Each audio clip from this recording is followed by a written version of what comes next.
Hello, everyone. Welcome to today's podcast. We're diving into a fascinating tale of leadership, exploring how true power shines in times of crisis. Our story begins in a prosperous kingdom ruled by King Virendra. So, what made King Virendra such a revered leader? King Virendra was renowned for his bravery and his impressive victories in battle. The people admired him greatly, viewing his strength as the foundation of their prosperity. Yet deep inside, King Virendra believed that ultimate power lay in conquest and victory. That's intriguing. But then, the story takes a dramatic turn with a severe drought striking the kingdom. Faced with drying rivers and failing crops, how did King Virendra initially plan to handle this crisis?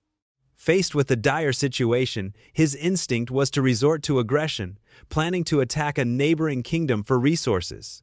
It's a classic reaction thinking power lies in force. However, his queen, Devyani, offered a different perspective, urging compassion over conflict. Queen Devyani sounds like a remarkable figure. She proposed opening the royal treasury instead of waging war. How did her approach differ fundamentally from the king's initial plan? Absolutely. Her approach was all about empathy and foresight. While war might have secured grain, it would have also sown hatred. Devyani believed compassion would unite, offering immediate relief and fostering goodwill, an insight that truly exemplifies wisdom over brute force. Yet convincing a king to abandon his instincts can't be easy. Was there resistance from King Virendra to the queen's proposal? Initially, yes. His pride and ingrained beliefs made him angry at first, but Devyani's gentle reasoning led him to reflect deeply. This pivotal moment showcases how true leadership sometimes requires setting aside ego in favor of collective good. It's truly inspiring. So, the royal treasury was opened, and aid was distributed. What impact did this act of generosity have on their own kingdom and beyond? The immediate effect was relief for the suffering populace, but the ripple effect was profound. News of their kindness reached the neighboring kingdom, which was expected to be their adversary. Instead of hostility, the neighbors responded with aid, forming bonds of goodwill. That's a beautiful outcome. However, some might argue that such an approach could be seen as a sign of weakness. How does one counter that perspective?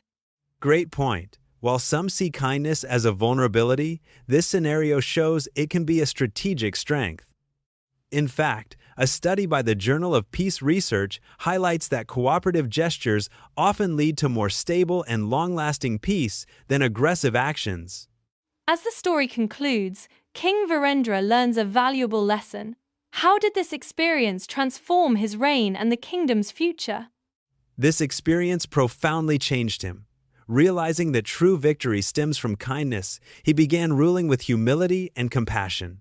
The kingdom thrived under this new leadership, becoming a beacon of peace and prosperity, a testament to the power of wisdom intertwined with strength.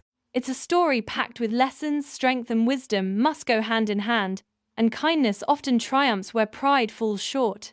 As we look to the future, how might these lessons apply to modern leadership?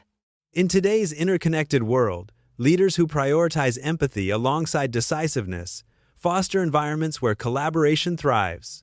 It's about building bridges rather than walls, creating sustainable solutions that inspire and unify. All right, that's all for this episode. Thanks for listening, and we'll catch you next time. Bye-bye.